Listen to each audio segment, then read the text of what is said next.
Hello and welcome to Making Magic. That's 10 rapid fire questions about world building, fantasy, and more with these amazing authors that are joining me today. And it's rapid fire, so I'm going to jump straight into the first question, which is to tell us your name, your book title, release date, and a one sentence pitch about your book. And we'll start with Payal. Hi, everyone. I'm Payal Doshi. I'm the author of middle grade fantasy, Ria and the Blood of the Nectar.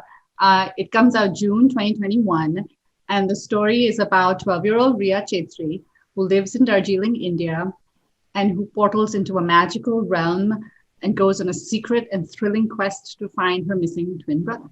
Hi, I'm June Xiao Tan, and my debut YA fantasy Jade Fire Gold is coming out on October 12th from Harper Teen. And it follows the story of two main characters, and it's about a girl who steals souls. That's her magic power.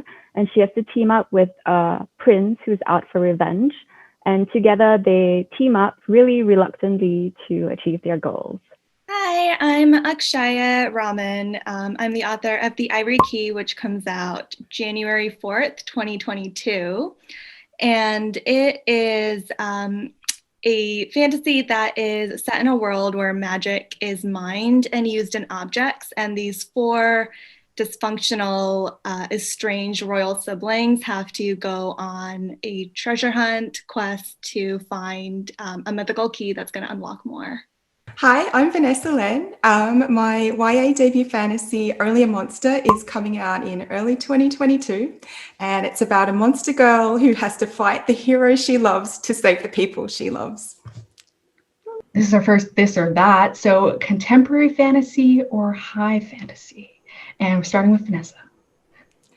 I feel like I'm going to go with contemporary fantasy. I really love the idea of inhabiting a magical world, and I think I can imagine that a little bit better in a contemporary setting. But I do still really love high fantasy. I just love seeing imaginative worlds in general. I think I'm going to say high fantasy because obviously I wrote one. I really love literally any subgenre of fantasy, but I think there's something just like incredible about being transported to a whole new world you know nothing about and like being able to just inhabit that space for the length of a book. And I think that's just really cool. I am going to be greedy and choose both. Both high fantasy and contemporary fantasy. Like I grew up with high fantasy, Lord of the Rings and so on, elves. And Jade Fire Gold is a high fantasy without elves.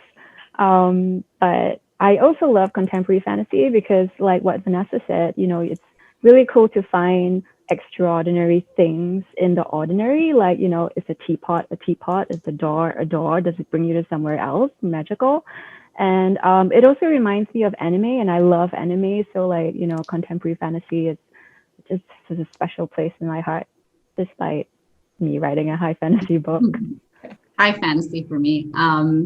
I just, like Akshaya said, I just love the fact that you can immerse yourself, lose yourself into this, completely different world with magic, which is just, not commonplace, but, is just part of their way of life. I find that really, really exciting. And mine is a portal fantasy, but once they go into the magical land, it's a high fantasy land there. So I love fantasy and high fantasy. Describe the type of magic in your book using 3 words. Nectaral, beams, and powerful. Elemental, difficult, deadly. Universal, tangible, resource? Monstrous family powers.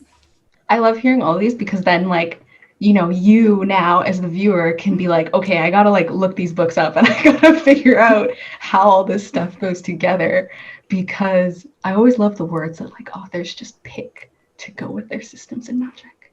If I have to do 3, I would probably just say like bloody, gray, and family. Yeah, that's another big one. Chosen one trope, love or loathe? Vanessa. Yeah, I guess I can enjoy a story where someone just like chooses to step up, and a story where someone's like innately special and they have to kind of learn to step up. I just feel like there's so much room still to tell so many stories, especially from like new perspectives. I think that's really exciting. I don't know that I necessarily loathe the chosen one trope. Like, I think there's something really cool, especially when you get to see, characters who are marginalized, like, be chosen in that way. I think that's really powerful. But I think there's something equally enticing about the idea that you don't have to be special or like chosen in any way to be able to like do something great. And that's actually like sort of a big theme in my book, and especially in terms of the magic system. I wanted to create a magic system where you didn't have to be chosen. If you wanted and you were interested in it, you could go out and pursue it. And that, I think, is also just really fun. I love it. A lot of reasons. Well, one big reason was what Akshaya was saying, because I feel like when we think of the chosen one, especially in YA or even MG, like for many years, it was just, a straight white girl. And, like now we have lots of characters of color, characters from different marginalizations being in that role as the protagonist of the book. Perhaps they had special powers and so on. They get to go on this chosen one journey, and that makes it special. So that kind of chosen one trope, I'm totally for. And that's one of the reasons why I wrote the chosen one trope for Jade Fire Gold. But I like the idea of the chosen one with a twist, because we always think that the chosen one is the good guy, the one who will rise up to the occasion. But what if you are chosen to do something bad, which kind of ties in. I'm not going to give any spoilers, but it ties in with my book. And there are two characters, and they were both chosen for different reasons. So it's kind of like, fighting against each other, like who is the real chosen one. So I like the idea of like taking a trope that is has been used by many people in many stories and many media, and then twisting it a little bit. I mean, same. I don't know what else to add. You guys have actually said what I wanted to say. I definitely don't loathe it. Some of my favorite books have, chosen one themes in it. And like everyone said, that now we're seeing underrepresented cultures coming to the forefront and being chosen, which is such an important thing. And, sometimes as a chosen one, the tropes are such that they are a reluctant hero and they go through that journey. But there's so much that can be done with it and so many spins you could give to it. So I mean, I would say I love it for sure. That's the thing about like the chosen one trope. I feel like it was so polarizing for so long because it was the same thing, Yes. and that's what people hated. But any trope that people like twist and do something new with, I think like has the potential to be loved. Favorite part of world building? My favorite part about world building is building the world, really. I feel like, especially in the research stage and in that first draft stage where I have come to realize that I need to put no pressure on myself for this to be any good as a first draft, and I can let my imagination really go wherever it needs to go. So I love more than the more important things like the political system and stuff like that. That's a bit tedious, I find, for me, but I enjoy thinking about how the houses look like. What maybe do they have a colloquialism in which they say hi or bye or something like that?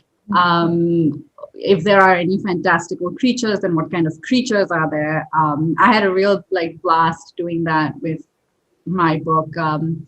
And those are the I'm like, oh, okay, you could just run with it, and it doesn't really have that much of a bearing on the story. You can't run with the political or socio-economic sort of be like, oh, I'm just gonna throw in something there. That has real weight to the story. So I love all of these peripheral, but also very important bits of world building that set the setting. More than one part. I really enjoy world building, even though I said I didn't like research. I like thinking about the food, the architecture of buildings, the layout, how the land looks, the geography of the land. I'm very into maps. The first thing that I did when I wanted to write Jade Fire Gold was to draw a very ugly map, but it helped me picture the start of picturing the whole story. Also clothing. Yes. Just like how each character dresses and how that could reflect their personalities or their character or their status in life or the archetype they're going to be.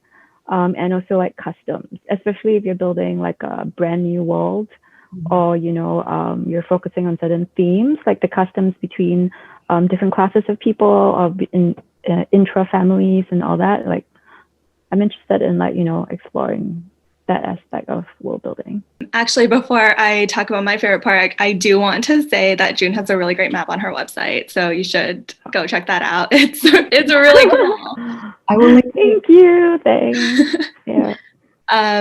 But for me, I think the favorite part of world building for me is atmosphere, like creating a specific vibe and the details and the descriptions that sort of go into whether it's a particular setting or a particular like emotion that's like attached to a particular scene or whatever. That kind of thing I find to be just really fun to do. Like, and also how different characters see the world. Like that to me is a really fun way to world build without being too like getting too like, you know, bogged down in the details, because you have an easy way to sort of differentiate how different people approach the world and how different perspectives might look at the same thing and see something completely different.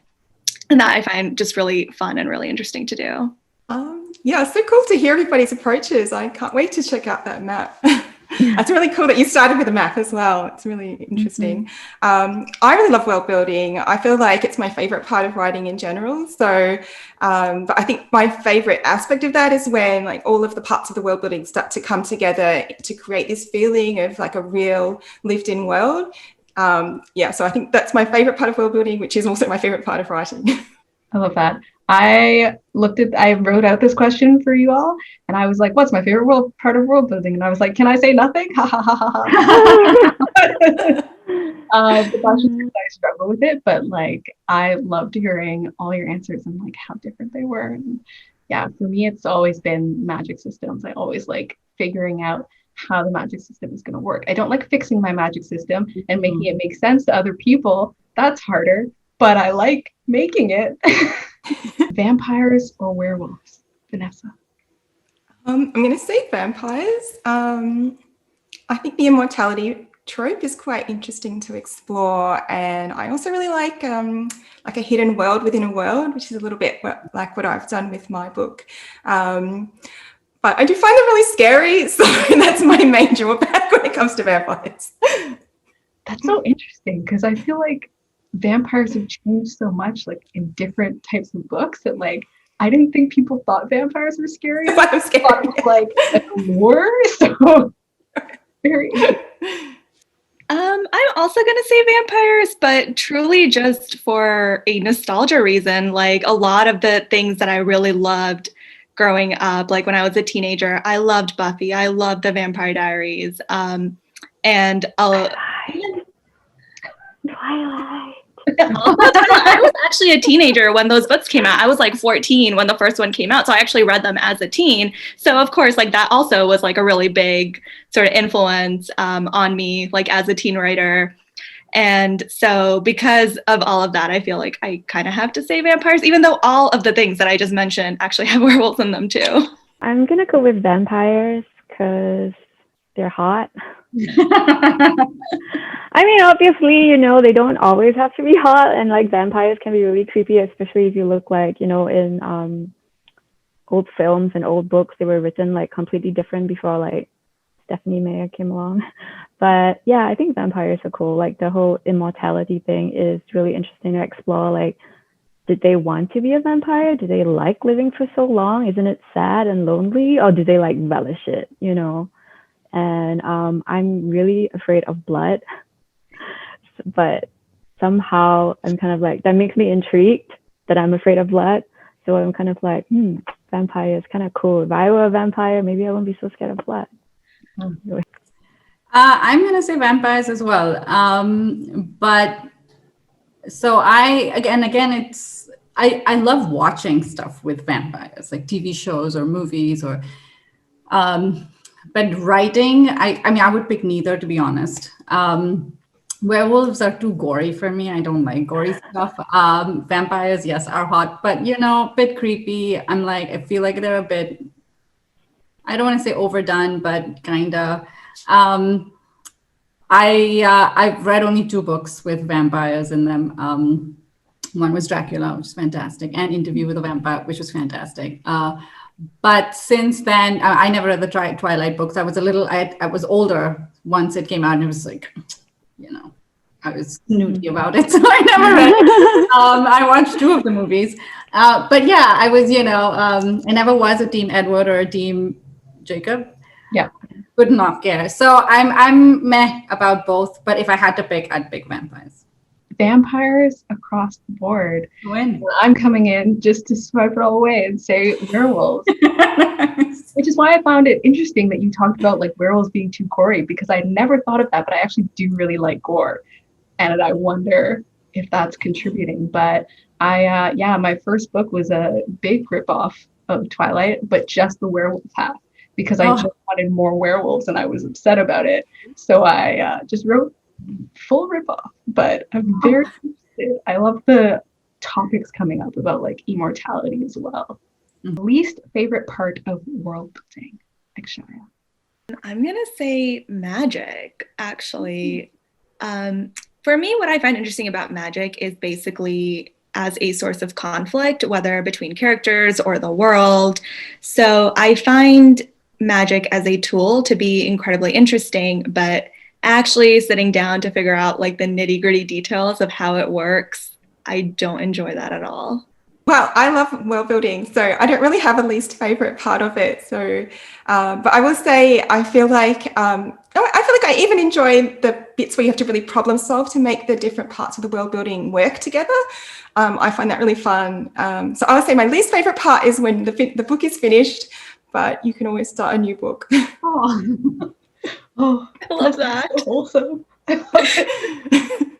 My least favorite part of world building is logistics. Like when you have to do math.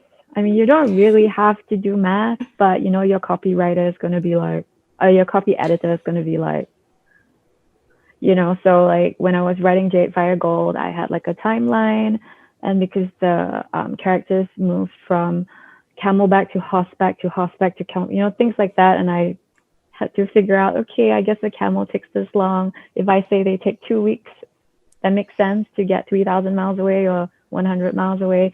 Like, readers don't care, but I find that it helps me plan the scenes and plan, like, the whole arc of the plot. Yeah.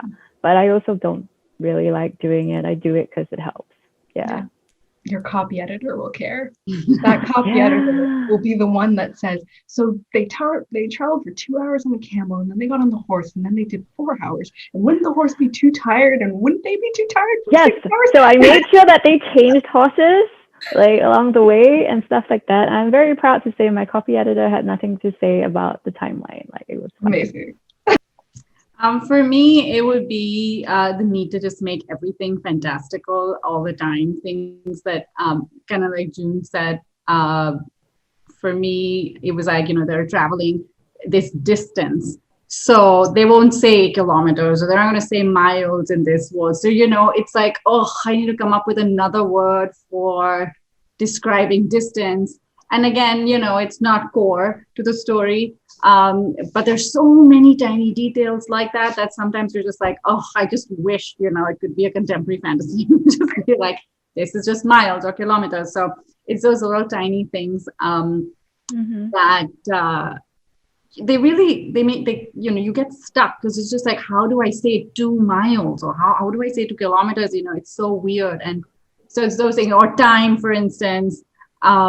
It's like, what's the time of, because my characters have to go back home and make it to the portal in time before it shuts and stuff like that. So it's like, they need to know the time, and they're asking this, friend that they've made, and he has to tell them the time. And I'm just like, he's not going to say 4 p.m. So it's like, 4th hour of the sun, the moon, of the, you just have to get so, and it's like, oh my God, this is so bad. But at the same time, you don't want to spend too much time on it, but you have to. So yeah, so I think it's the tiny little thing. I just like, I don't like making my stuff make sense. I love putting in the magic. I like doing my little politics and socio figs. And then I don't like world building when someone's like, but how could they do that with magic when they couldn't do that with magic? And I'm like, oh, I have to think about it and make rules of magic. That's the other thing. Yeah. It's what they can't do. It's that bit, which, especially for your main character, I think, yeah, when you use it as a tool to, not let something like, not give them obviously all the magic in the world, but it's like, at what point, where do you draw the line? Yeah. That's a difficult one. Yeah. It can't be like anime where I'm like, oh, they're stronger because they yelled louder. And that's why they're stronger now. Yeah. Magical objects or magical people? Payal. That's a really good one, and a tough one. I've only written magical people, but I'm gonna go with magical objects. I think having a magical object is that's just really cool. You can touch it, feel it, you can wield it. I think there's a lot of power in that as well, and you can hide it. You can do so many things with it. Yeah, I'm gonna go with magical objects. I'm gonna go with both. Again, magical objects because like it's kind of cool. Magical people because it's kind of cool. Also magical creatures, and I guess it's not surprising that Jade Fire Girl has all three. Yeah, because I like the idea of an artifact that is magical, and it could be something like really ordinary, like a pen, like in Percy Jackson, or like an I don't know, a piece of paper, a notebook, like in Death Note, So just it's like it's more interesting to like once again take something so ordinary that you see every day and imbue it with power. And as for people, I just like the idea of like having magic. I guess I wish I had some kind of superpower. So I write about people with superpowers. Yeah. I'm going to say people. I feel like people bring their own like personalities and flaws and backstories and motivations and enmities. And I think that's really interesting when you put those complexities alongside magic. I think it makes it a really interesting part of the world to explore. I have to say magical objects. So in my book, you only have magical objects. People themselves don't have any inherent power, but you can learn to work with it and create basically any sort of magical object. And it's very like, it's like almost a creative process, I would say. So you can kind of decide, okay, if I'm going to take a piece of paper and put magic into it, what would I want it to do? And I kind of like that element, like, any sort of magical object that people can create is unique to that person. So you still sort of get that like what Vanessa was talking about like, the personality of like magical people sort of like coming into it. But I really, really like the idea of it being just objects that are mundane every day, but then they're like fantastical in this like other setting. Like Payal, I've only written magical people, but I love the idea of magical objects because I love that limiter of like, and like the stress while you're reading of like, what will happen if they lose this, or what if they can't get to it? And like, are, the characters struggling with like, are they really enough if they don't have that object? Like, the whole thing with Thor where he's like the hammer and like he loses the hammer. Like, I love that struggle of what am I if I don't have this thing? So, but I haven't written one yet. One day. What is something you used for inspiration for your magical world or world building? So the inspiration for me when it came to my magic was basically thinking about the idea of who can access it. So, growing up, most of the magic that I saw was magic that was like passed down through bloodlines. And those families like never really looked like mine. And so I always felt like, this is maybe kind of why I'm a little anti-chosen one, because I always felt like growing up, like I couldn't be the chosen one because the chosen one was always like the white kids. And so when I set out to create this magic system, I basically wanted it to be like anyone could use it. And I wanted it to be a physical resource. You could go in and it was something that you could take and use in any way that you kind of wanted to. And I found that to be just like really freeing. And so that was like basically the idea for my magic system. So before I started writing the book, I went through and just listed all the tropes that I really love. So like enemies to lovers and time travel and families with powers. And then I just like mushed all of them together into only a monster. So I was just inspired by the things that I really love. For the magic system, it's actually based on the Chinese philosophy of wuxing, which is the five elements in nature. And it's kind of like, if you've watched like Avatar: The Last Airbender, they took from this philosophy. So it's kind of similar. You have your earth, fire, water, wind, metal. Yes. And but it has a little twist because the protagonist in my book can steal souls. She steals like the life energies of living things, kind of like Star Wars, the Force, Qi, and all that. So that's how I developed the magic system. And as for the world, it was mainly influenced from the shows that I grew up with as a kid in Singapore, back in Southeast Asia. So it was a lot of Chinese dramas. It was lots of martial arts movies, Chinese fantasy movies. So that's kind of like the aesthetic and the setting of the book. Yeah. My magic system is based in the power of nature and in the essence that we have as living beings, like our sense of life in a sense. The magic in my book is called Blood of the Nectar, and it basically stems from this sacred immortal flower that holds this elixir of magic that keeps the whole realm alive. It seeps through its roots into everything. So there's this magic exists in everybody, every being, every creature, every flower, every plant, every part of this magical land. And similar to what Akshaya said, I kind of wanted my magic to also be there for everybody. It's there in everybody.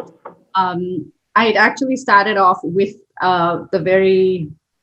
the trope of it being passed down from bloodline to bloodline until I had my editor asked me this question. Actually, she's like, so only the rich have magic? And I said, she's like, so that's kind of the point you're making, that the rich are more elite and they have magic and the common people don't. And I hated that. And I was like, yeah, that's basically what I'm saying. And it's not what I want to say. It's not even why I wrote it again. You're just sometimes conditioned to just fall back on tropes that you've read so many times over, and so just do it. And so I had to, this was in my development letters with my editor, so really far into the book, where I decided to change the whole, the rule of this magic. And so it's available to everybody. And you have to unlock it inside of you. And you have to go through a series of not trials that are universal to everybody, your own personal sort of, there's selflessness involved, there's courage involved, and you have to, in your own experiences, in your own life, overcome and achieve those qualities for bits of your nectaral power to unlock and you be able to wield it. So that's kind of how I came to that. And in terms of why I use nature and just kept it so rooted to the earth, because I just love nature. And when I think of fantasy lands, I just think of these lush, beautiful, immersive places. And that's what my land, Estrancia, is. It's just beauty of nature everywhere, and everything about the magic is tied to it, in a sense. And so, yeah, that's the magic system. It's interesting. I formed my magic system based on just like rules that I thought of in my head, which was that they had to bleed to use magic. If they didn't bleed to use magic, it had to be a gift, and nobody could choose what their gift is. And that was kind of like what I ran with and what I built everything on, which then kind of bit me in the butt because you gotta think of more stuff than that later on. But that was kind of what I had built it on, and didn't realize until later like the connection of like having to bleed for magic and how prominent ancestry and your bloodline and your connection to your ancestors is in the book. So came together subconsciously, perhaps. Would you rather have magic but have your main character's fatal flaw, or not have magic but have their best non-magical skill? No, I would take magic. That was a no-brainer. Also, I'm lucky. My protagonist is 12, and she has no blood on her hands, literally or metaphorically. Her fatal flaw would be, insecurities, trust issues. She's a bit of a neglected child. I wouldn't want that. But I mean, if I was getting magic, I think I would pick that. And plus, I think her coolest non-magical gift is probably her knack for solving puzzles, and she's very intrigued with little mysteries and quandaries, and she likes to dig deep and find out, like really be this little like investigative sleuth kind of a thing. I'm okay if I'm not there, so I'll take magic. I have two main characters to choose from. Not much of a choice, but on the goal, it would be kind of cool to have her magic, but kind of also creepy because, like I don't necessarily want to accidentally kill someone. And, even if... That'd be awkward. Yeah, that'd be really awkward because she can't control her magic. So that's where the problem is. Mm-hmm. So if I were to like get it exactly, it'll be like, oh, I'm not going to go near my cat, No, her fatal flaw is kind of like, I would say she's kind of selfish. So I don't think I would choose her. I mean, she grows after that. She's kind of selfish and a coward, but she grows. So I would choose Elton. His fatal flaw is really awful, but I can vibe with that. He is very, very petty. He's very good at holding grudges, so that's okay. That's fine. I would choose that if I don't have magic, and I would still choose him if I wanted magic, because his magic, he is in control of several elements: fire, wind, water. And even if he didn't have magical abilities, he's really good at martial arts, and he's really good at archery, and that might be quite cool. Yeah. I think my main character, Joan's fatal flaw is that she is just extremely relentless when it comes to saving the people she loves.